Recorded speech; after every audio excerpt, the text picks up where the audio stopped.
ମୋ ସାଙ୍ଗ ଆଶିଷ ଏବଂ ତାଙ୍କ ପତ୍ନୀ ରୂପାଲି କାଲି ନିଜ ମଧ୍ୟରେ ଏକ ଦୌଡ଼ ପ୍ରତିଯୋଗିତା କରିଥିଲେ ଏବଂ ମୁଁ ଏହାକୁ ମିସ୍ କରିଦେଇଥିଲି। ତେଣୁକରି ମୁଁ ତାଙ୍କୁ ପଚାରିଲି, ଏହାର କିଛି ରେକର୍ଡ଼ିଂ ତୁମ ପାଖରେ ଅଛି କି? ସେ କହିଲେ ହଁ।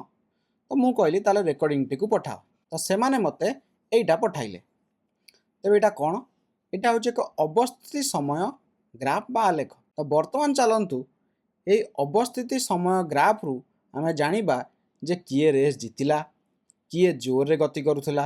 ତ ଅବସ୍ଥିତି ସମୟ ଗ୍ରାଫରୁ ଆମକୁ ଜଣାପଡ଼ିଥାଏ ଯେ କେଉଁ ସମୟରେ ବସ୍ତୁର, ତେବେ ଅବସ୍ଥିତି ସମୟ ଗ୍ରାଫରୁ ଆମକୁ ବସ୍ତୁର ଅବସ୍ଥିତି ଅଲଗା ଅଲଗା ସମୟରେ ଜଣାପଡ଼ିଥାଏ ଯେ କେଉଁ ସମୟରେ ବସ୍ତୁର ଅବସ୍ଥିତି କ'ଣ। ତେବେ ଆମେ ଯଦି ପ୍ରଥମେ ଆଶିଷର ଗ୍ରାଫକୁ ଦେଖିବା, ତାହେଲେ ଆମେ ଦେଖିବା ଯେ ଆଶିଷ 0 ସେକେଣ୍ଡରେ ଷ୍ଟାର୍ଟିଂ ଲାଇନ୍ ବା ପ୍ରାରମ୍ଭିକ ରେସ୍ ଯେଉଁ ଦୌଡ଼ ପ୍ରତିଯୋଗିତା ହେଉଥିଲା ତାର ପ୍ରାରମ୍ଭିକ ସ୍ଥାନରେ ଥିଲେ।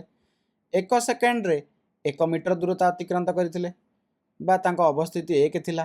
2 ସେକେଣ୍ଡରେ 2, ସେହିପରି 6 ସେକେଣ୍ଡରେ 6 ମିଟର ଅତିକ୍ରାନ୍ତ କରି ସେ ଦୌଡ଼ ପ୍ରତିଯୋଗିତାର ନିର୍ଦ୍ଧାରିତ ଶେଷ ଅବସ୍ଥିତିରେ ପହଞ୍ଚି ଯାଇଥିଲେ। ତେବେ ବର୍ତ୍ତମାନ ଚାଲନ୍ତୁ ତାଙ୍କ ପତ୍ନୀଙ୍କ ଗ୍ରାଫ ଦେଖିବା ରୂପାଲିର।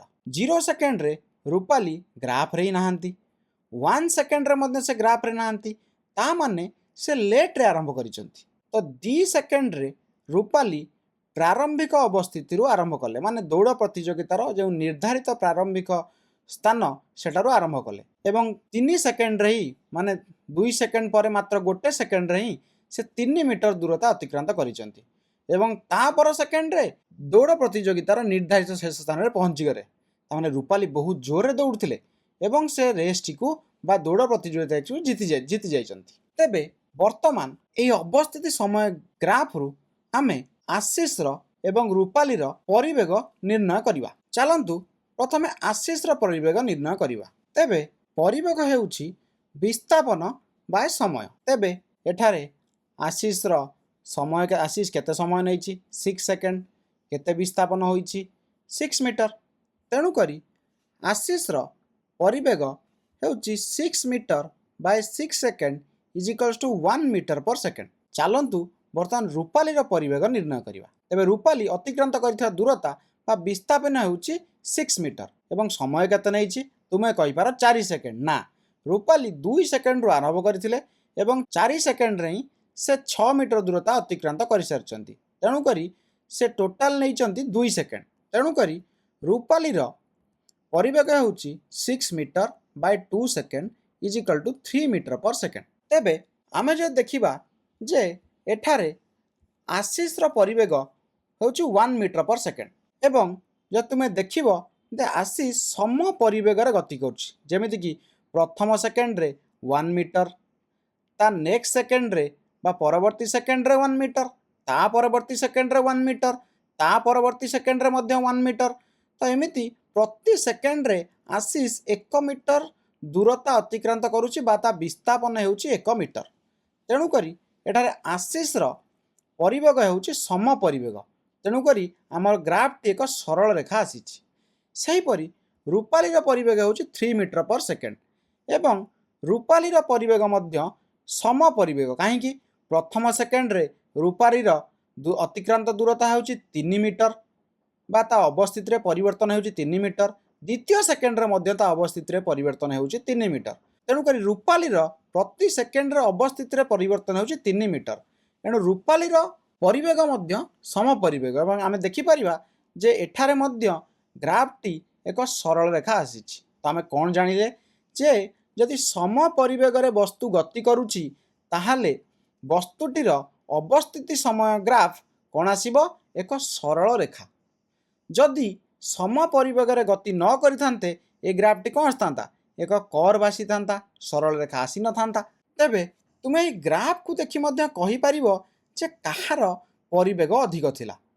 ଯେଉଁ ସରଳ ରେଖାଟି ଅଧିକ ତୀଖ ହୋଇଛି ବା ଅଧିକ ତିର୍ଯକ ହୋଇଛି ତାର ପରିବେଗ ଅଧିକ। ଯେପରିକି ତୁମେ ଦେଖିପାରିବ ରୂପାଲିର ଗ୍ରାଫଟି ଅଧିକ ତିର୍ଯକ ହୋଇଛି ବା ଅଧିକ ତୀଖ ହୋଇଛି, ତେଣୁକରି ରୂପାଲିର ପରିବେଗ ଅଧିକ।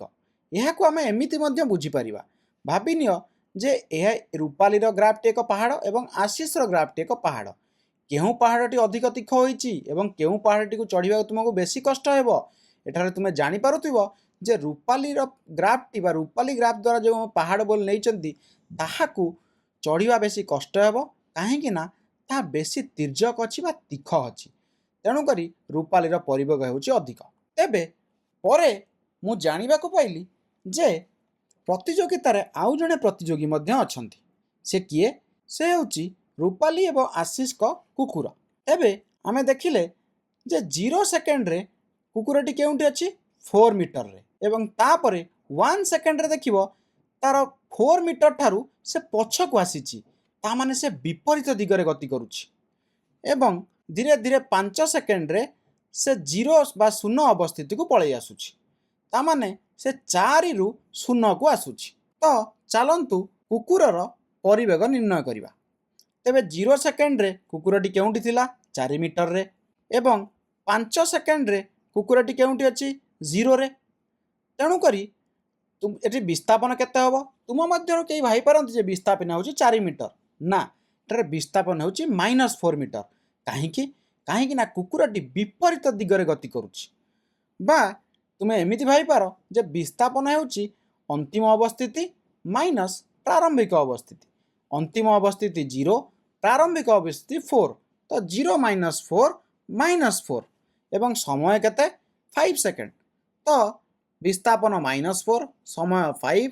ତେଣୁକରି କୁକୁରର ପରିବେଗ ହେଉଛି -4 ମିଟର ବାଇ 5 ସେକେଣ୍ଡ, ଯାହାକି ହେଉଛି -0.8 ମିଟର ପର ସେକେଣ୍ଡ, ଯାହାକି ଆଶିଷ ଏବଂ ରୂପାଲି ତୁଳନାରେ କମ୍। ତେବେ ଏଠାରେ ଆଉ ଏକ ଜିନିଷ ତୁମେ ଅନୁଧ୍ୟାନ କରିପାରିବ।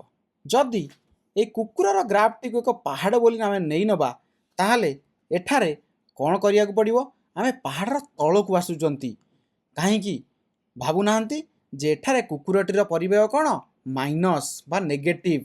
ତେଣୁକରି ଆମେ ସେ ବିପରୀତ ଦିଗରେ ଆସୁଛି। ତେଣୁକରି ଆମେ ଏଠାରେ ପାହାଡ଼ର ତଳକୁ ଆସୁଛନ୍ତି। ତେଣୁ ଅବସ୍ଥିତି ସମୟ ଗ୍ରାଫରୁ ବା ଆଲେଖରୁ ତୁମେ ପରିବେଗ ନିର୍ଣ୍ଣୟ କରିପାରିବ।